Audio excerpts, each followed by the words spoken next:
The Browns signed Jadeveon Clowney to a 1-year deal worth up to $10 million. And they signed him on his second visit to Cleveland this offseason. The Cleveland Brown had been rumored throughout the years, like the last couple years, that they wanted to sign him. This is Clowney's fourth team in 4 years, and the Browns were always one of those teams throughout these years that were in the market for him, and they finally make it happen. To make this happen, they did have to cut Sheldon Richardson. They save $11 million against the cap, and so now they have 9 first-round picks in their lineups, 3 first overall picks in their team. Mayfield, Garrett, and Clowney, they were all first overall picks, and I'm very excited to see how Myles Garrett and Jadeveon Clowney support each other, how they play off each other. They're two of the freakiest athletes in the NFL, just their body composition, how big they are. It's going to be a scary sight to behold, seeing Clowney and Garrett line up at two different ends. They're going to try so many things out with them. They might put them both in the center, both on the edges, both on the same side. The possibilities are endless. A lot of injuries for Clowney. I believe he's had 5 knee surgeries. He's 28 years old. So a lot of his athleticism, a lot of, the explosiveness that he could have has diminished because of these knee injuries.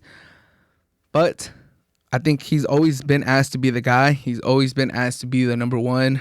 Or after he left the Texans, obviously J.J. Watt was number one.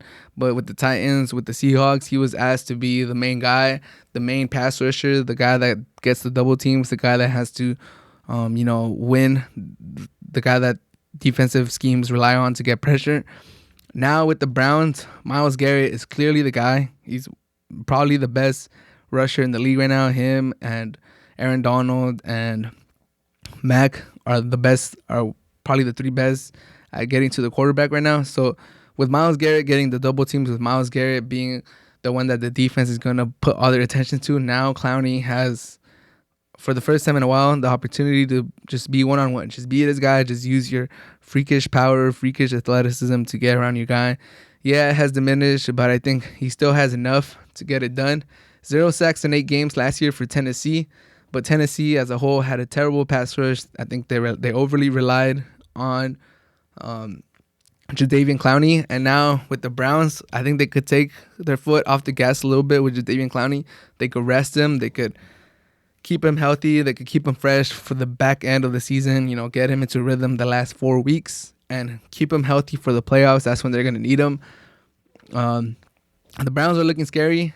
The way they played the second half of the season, Baker Mayfield turned it around. He completely looked like a different quarterback. He had the best season of his career last year. OBJ is going to come back. They have one of the best two-headed punches at the running back position in NFL history. Hunt and Chubb, they're just both electric from the running back position. They have 2 legit tight ends. They have OBJ coming back. The Browns are coming. The Browns have one of the most complete rosters in the NFL. If they could just keep everyone healthy, if they could keep following Stefanski's leadership, this might be the year that the Browns really make some noise, go to the AFC Championship. They might even make the Super Bowl. I'm not saying that. I'm just saying they have the potential to do it.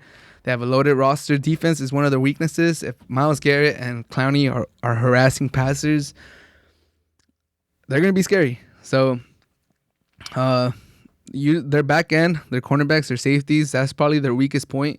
But if you have an elite pass rush, that's always one of the best solutions to a weak defensive back roster, like a roster that is weak at the defensive back position. So if they have an elite pass rush, that could help him out. So hopefully for the Browns, Jadeveon Clowney goes back to his Pro Bowl. He's made 3 Pro Bowls, I believe.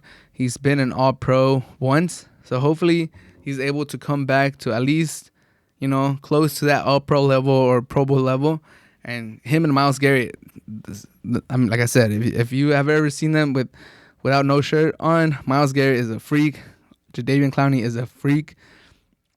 And they're going to look to terrorize the NFL next season, and it's going to be a good show. I'm excited to see the Browns next year. I think this is a good pickup for them.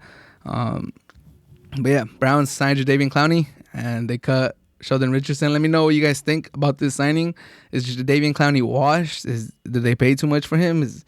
Is he an old 28 years old? Can his knees not hold up? Like, what do you guys think? If you guys are Browns fans, let me know. If you guys are just fans of another team, let me know what you guys think.